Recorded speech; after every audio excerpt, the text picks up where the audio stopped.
சேர்ந்து படுத்து தான் பேசி முடிக்கணும் வெளுத்து போச்சுது கிழக்கு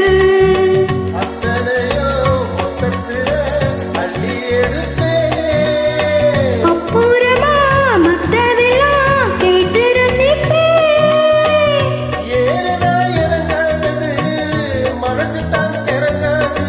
சீனி சீனிக்கெடுத்து பூவ தொலைஞ்சு வந்த புது பொண்ணு ரசிக்க வந்த மாவன் நான் தானே சீனி சிறுக்கெடுத்து பூவ முடிஞ்சு வந்த புது பொண்ணே மாலை எடுத்து வந்து சூடி ரசிக்க வந்த மாமா நீதானே மாப்பிள்ளை கையால மாலதான் நீ வாங்கு மன்மத போட்டாலே மல்லிகை பூமாடன்னா சீனி சிறுக்கெடுத்து பூவ முடிஞ்சு வந்த புது பொண்ணே மாலை எடுத்து வந்து சூடி ரசிக்க வந்த